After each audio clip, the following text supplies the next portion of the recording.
sangat sopan, kemudian patuh sama orang tua. Panggilan ke saya aja, panggilan saya panggil Mbak. Jadi dia kalau manggil saya Mbak namanya. Kenapa mungkin beda yang lain. Mbak? Artinya dia sangat menyayangi saya sebagai bapaknya. Makanya ada panggilan sayang pada saya. Seperti itu. Kalau ada kenangan yang tidak terlupakan nggak dengan almarhum? Kenangan pada saat dia jalan-jalan dengan saya, terutama pada saat kami jalan ke Tegal ya, ke Ritapak di sana. Kebetulan saya bersama keluarga juga, sama anak-anak saya, kami berempat ke sana, anak-anak. Itulah yang nggak bisa saya lupakan. Yang nggak bisa dilupain momennya apa sih waktu itu, baru cerita tentang kehidupan permainannya? Tidak pernah sih Mbak, karena di mata saya dia sosok yang sangat baik. Sangat baik, terus kemudian rajin ibadah. Jadi cerita tentang adanya masalah di luar tidak ada sama sekali di mata saya. Tapi memang Pak Rudina tahu Eki ikut bergabung di sebuah itu ya Pak ya? Iya, betul. Kalau misalkan sama soal Vina, Eki cerita, aku punya teman dekat perempuan gitu, pernah cerita. Kebetulan kalau sama Pina sendiri, saya mungkin 2 kali ketemu pada saat kami makan malam, dan kemudian Eki datang menemui saya, ikut makan bareng, sahabat ngobrol sama Pina. Ngobrol apa Pak sama Vina waktu itu? Artinya ngobrol biasa Mbak ya, sebagai keluarga. Kemudian datang anak sama temennya, kita komunikasi biasa aja. Tapi ngenalin Pak, ini teman dekat aku, temen, ya. Cuma ngomong teman aja. Dia masih sekolah SMA. Oh iya, tapi waktu itu Pak Rudina tahu ini teman spesialnya Eki pada saat itu? Teman biasa aja. Teman biasa aja. Jadi cuma berdua atau mungkin ada teman-teman yang lain juga? Iya, berdua. Berdua aja. Pada saat itu kalau Bapak menilai sosok Vina? Lukanya bukan seperti luka kecelakaan, namun ada perbuatan-perbuatan lain. Tapi pada saat itu ketika datang, apa yang disampaikan oleh pihak rumah sakit ataupun orang yang menolong? Pihak rumah sakit cuma memperlihatkan luka-lukanya di rumah sakit. Tapi Bapak tahu pada saat itu sebenarnya bukan kecelakaan? Saat itu melihat luka-luka pada korban, pada anak, saya punya satu keyakinan kalau itu lukanya bukan kecelakaan. Tapi pada saat itu mungkin karena masih dalam kondisi yang terdakwa dan terpidana, ya sebetulnya seperti yang pemahaman di BAP. Yang Bapak tahu apa pada saat itu? Ya, peristiwanya dan kaitan dengan terdakwa yang diamankan ngalir Mbak ya. Artinya pada saat pun saya dapat menggali informasi daripada terpidana, dan mereka kemudian mereka mengakui kalau melakukannya, saya tidak serahkan ke reskrim. Di sana berkembang ada perbuatan-perbuatan. Ya, Pak Rudiana, malam itu Bapak curiga ini kayaknya anak saya meninggal bukan karena kecelakaan. Tapi kan Bapak tidak langsung mencoba menganalisis itu, tidak langsung mencoba mencari tahu. Itu baru mencari tahu, berupaya untuk menemukan titik terang itu mulai kapan? Kalau nggak salah tanggal 27 kejadian ya Pak ya. Dan tanggal berapa Bapak mulai bergerak untuk melihatnya? 27 kejadian saya di kamar mayat udah mulai panik Mbak ya, yang pada akhirnya saya diamankan di ruang perawatan, ditenangkan sampai akhirnya mayat di mana dulu saya nggak tahu. Bapak sempat pingsan atau enggak waktu itu? Atau bukan pingsan, panik dengan melihat anak saya meninggal dan luka seperti itu. Tentunya orang tua manapun mungkin akan sama seperti saya. Nah, pada saat malam 27 itu nggak bisa ngapa-ngapain, bahkan tanggal 29. Berarti jeda dulu 2 hari. Iya. 29. Tanggal 29 saya udah mulai normal, kemudian saya coba lihat motor yang posisinya ada di Polsek Talun. Polsek Talun saya lihat motor kok cuma lecet di bodi sebelah kanan. Seperti itu, sehingga saya punya suatu keyakinan, tambah yakin hati nurani sebagai orang tua kalau anak saya bukan karena kecelakaan. Logikanya ketika lihat luka yang cukup parah, kemudian lihat motornya kok tidak rusak, kok tidak masuk akal. Mestinya dengan luka itu motor minimal rusak, atau mungkin bagian depannya rusak, bagaimana gitu Pak. Helmnya gimana waktu itu? Pakai helm nggak waktu itu? CCTV waktu itu sempat saya cari dan saya melihat ada CCTV di Perumahan The Garden ya. Perumahan The Garden, posisi di pos 1 mengarah ke jalan. Namun tidak terlalu jelas ke jalan raya karena hanya ke depan pintu sapa, artinya itu cuma mengarah ke pintu perumahan The Garden aja. Dan di CCTV itu nggak kelihatan ada sosok Eki dan juga Vina berboncengan? Sama sekali tidak bisa ngeliat ke jalan raya di CCTV. Oke, terhalang ke jalan raya. Nah, kita tuh juga penasaran, perbolehkan meskipun Bapak juga anggota kepolisian, tapi Bapak dari Sat Narkoba mencoba menelusuri ini. Sebenarnya tadi saya bertindak sebagai orang tua ya, untuk mencari tahu, dan saya tidak menangkap ya Pak, mencari tahu. Tapi itu perlu dikonfirmasi, Bapak katanya ikut menangkap apa enggak sih Pak Rudi? Artinya di situ cuma mengamankan ya, mengamankan, dan setelah mereka mengakui kita serahkan ke reskrim. Oke. Nah pada saat itu Bapak jalan sendiri, udah penasaran, ada sosok 2 kunci saksi mata, Aep dan Dede. Katanya Pak Rudiana yang menemukan. Itu gimana ceritanya Pak Rudiana menemukan mereka? Baik. Kebetulan saya itu emang bergerak berempat Mbak ya, bersama rekan-rekan saya. Setelah kami dari mulai TKP di tempat mayat, kemudian terus kita telusurin sampai kita jam 14. Kami itu di tanggal? Di tanggal 31. Oke, 31. Tanggal 31 kami melihat bertemu dengan saudara A sama D itu ya. Mereka lagi nongkrong depan cuci mobil, saya samperin. Nggak jauh dari lokasi kejadian. Betul, kita Berapa samperin. meter dari lokasi kejadian waktu itu kira-kira? Kurang lebih mungkin lokasi mana maksudnya? Lokasi kejadian yang bersekitar di lokasi yang duganya tempat kecelakaan itu. Lokasi ditemukannya almarhum. Dari situ kurang lebih 800 meter, Mbak. Oke, jadi sekitar radius dekat-dekat Bapak nanya, lalu Kita apa? nanya-nanya, ketemu mereka, saya sampaikan, kita ngobrol-ngobrol, saya sampaikan barangkali lihat kejadian malam minggu atau mungkin informasi seperti apa, yang berarti mereka membuka lah kalau mereka melihat adanya keributan dan pengejaran. Keributan dan pengejaran.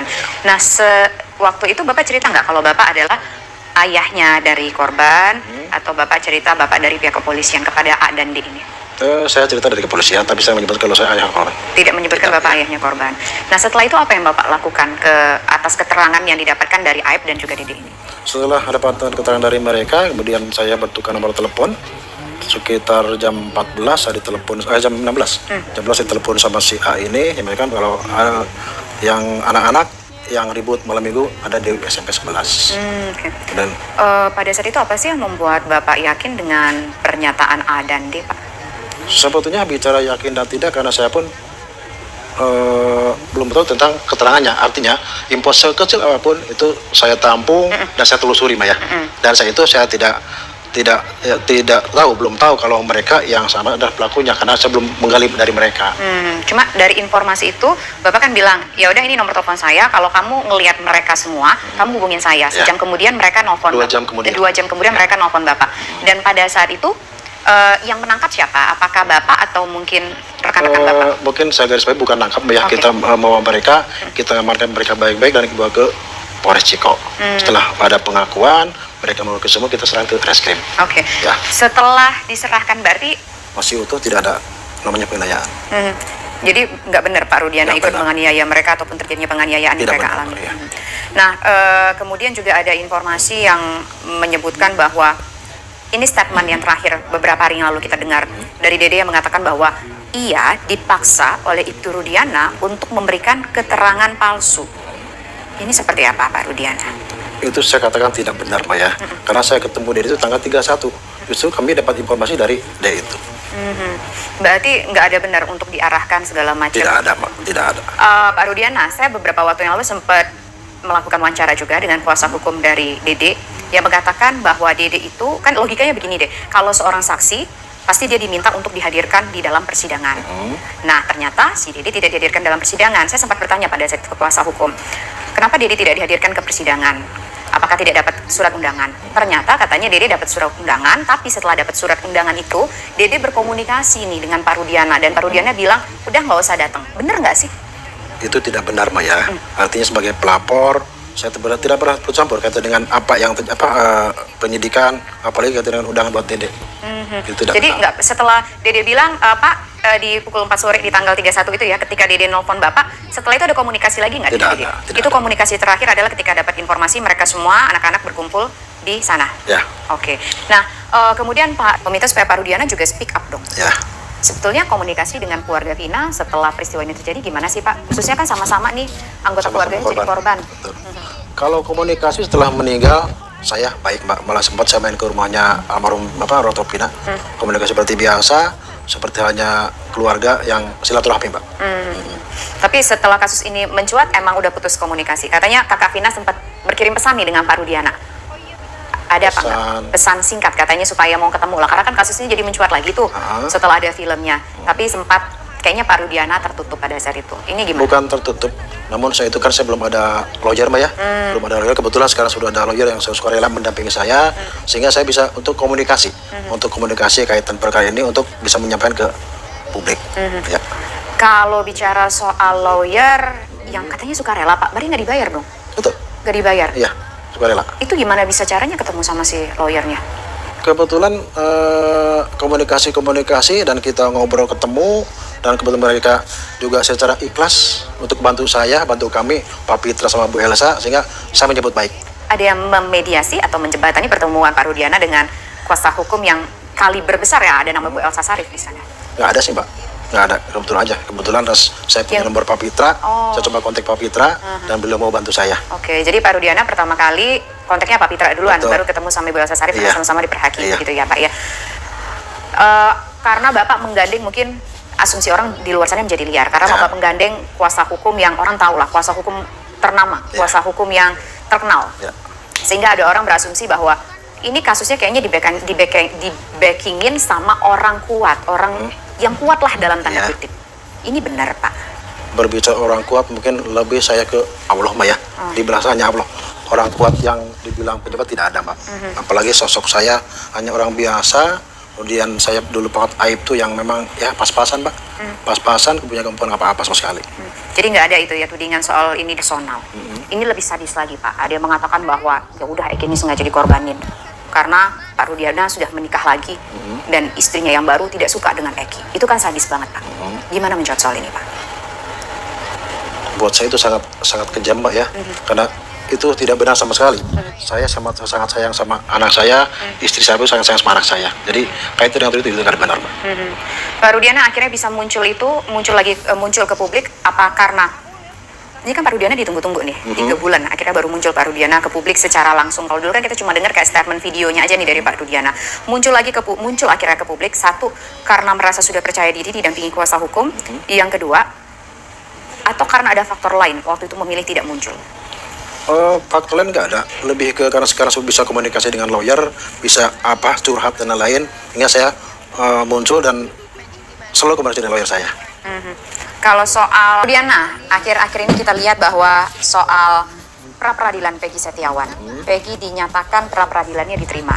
Artinya apa yang sudah diupayakan oleh pihak berwajib, ini status tersangkanya ya sudah harus mulai lagi nih dari awal kalau memang Peggy akan dijadikan tersangka kembali dalam kasus ini.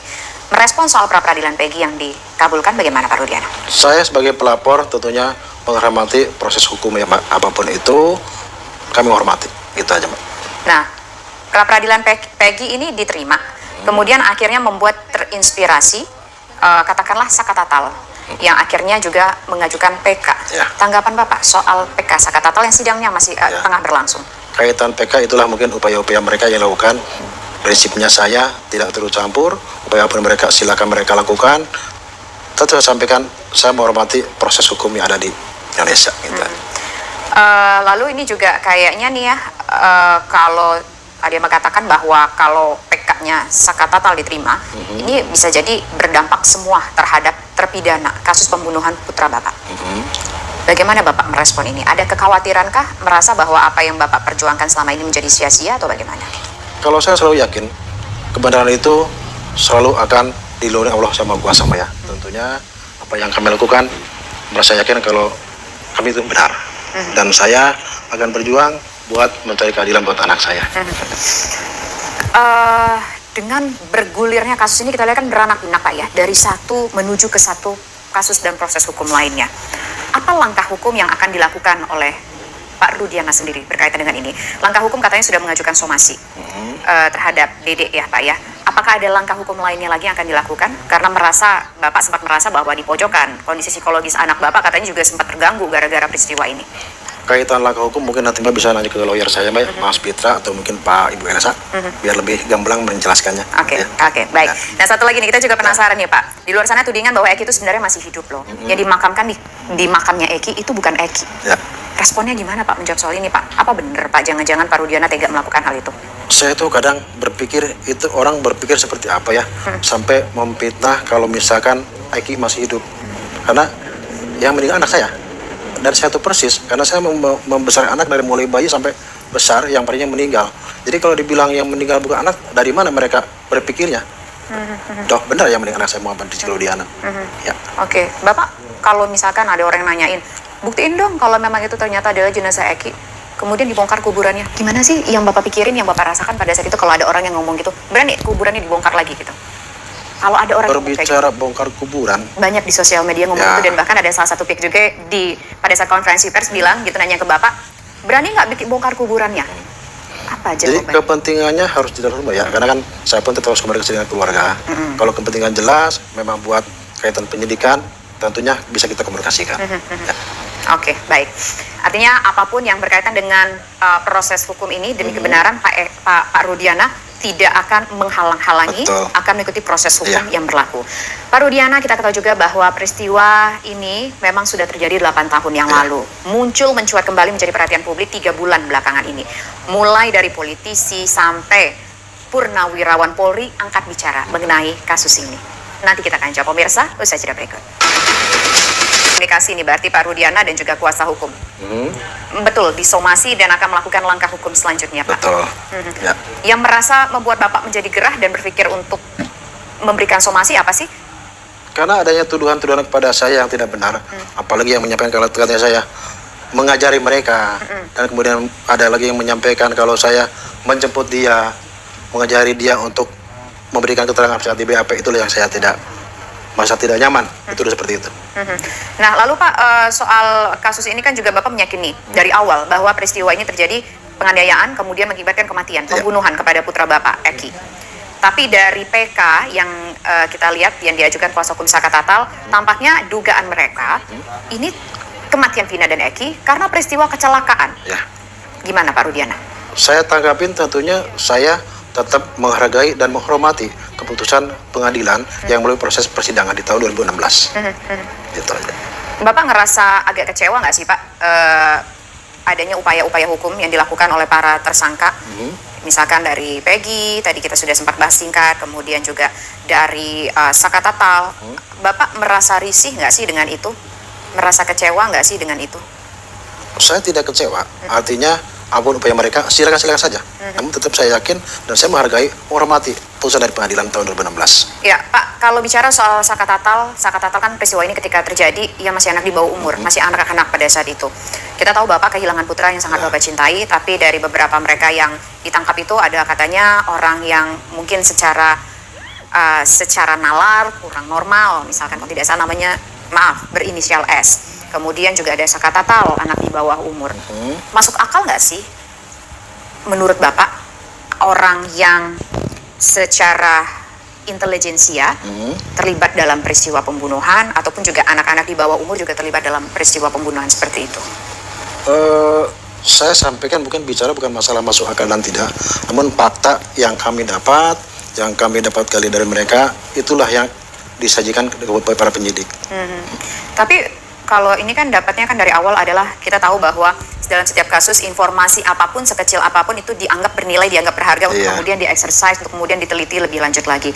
Tapi pada saat itu ketika bertemu dengan Dede dan Aep, Bapak sempat profiling dulu nggak sih mereka ini anak yang seperti apa, remaja yang seperti apa Pak? Ke Dede Aep? Saya itu ketemu Dede Aep itu spontanitas Pak. Spontanitas karena memang kami lagi mencari informasi, kebetulan dia menyampaikan. Jadi info sekecil apapun yang disampaikan, kita coba dalamin. Kita telusurin. Satu namanya lagi tadi Peggy, Pak. Ini kan Peggy ini kan DPO nih, sempat dinyatakan sebagai DPO. Nah, sebagai orang tua yang sakit hati pada saat itu, Peggy kan juga sama-sama tinggal di Cirebon begitu. Sempat datengin rumahnya Peggy juga nggak sih, Pak? Saya sebagai pelapor tidak turut campur kait dengan pengembangan perkara, Pak. Itu udah ranahnya ke para penyidik yang melakukan pengembangan, apalagi sampai datang ke rumahnya Peggy. Saya tidak ikut. Berarti tidak sempat datang ke rumahnya Peggy. Saya tidak ikut. Nah, kemudian kemarin kita juga melihat bahwa Peggy mendapatkan simpati dari masyarakat. Bagaimana pihak keluarga menilai ini? Tentunya kaitan dengan simpati masyarakat, mangga-mangga saja. Namun saya kembali sampaikan, saya kembalikan kepada para penyidik kaitan dengan prosesnya dan pembuktiannya. Insting sebagai seorang polisi dan juga insting sebagai orang tua melihat mereka-mereka yang di penjara ini, Bapak yakin mereka semua terlibat dalam peristiwa pembunuhan putra Bapak?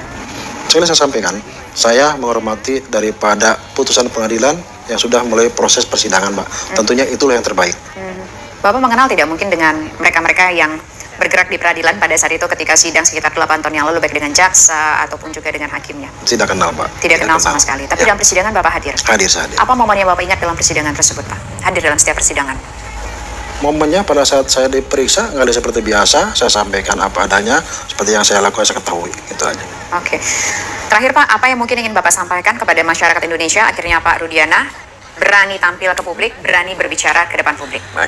Baik, tentunya pada warga Indonesia semua, mohon maaf, karena selama ini saya bukan menutup diri, namun lebih ke saya coba untuk mencari lawyer bisa mendampingi saya untuk komunikasi kepada masyarakat.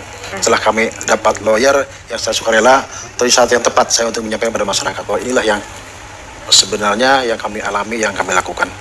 Saya jadi penasaran ini dengan statement terakhir Bapak, apakah dalam kasus ini Bapak juga mendapatkan katakanlah bantuan hukum dari atasan Bapak di instansi kepolisian? Tentunya iya, ada dari Binkum kami dapatkan juga. Nah, apakah juga mungkin aparat dari ataupun juga mungkin instansi tempat Bapak bekerja ini juga membantu Bapak untuk menjembatani bertemu dengan Bang Fitro ataupun juga dengan Bu Elsa? Kalau Bang Fitra itu betul-betul pure karena betul saya dapat nomor telepon Bang Fitra, saya kontak secara pribadi dan Bang Fitra mau bantu saya sehingga terjadi komunikasi. Oke, baik. Terima kasih Pak Rudiana. Sekali lagi kami turut berduka meskipun peristiwa ini sudah terjadi cukup lama.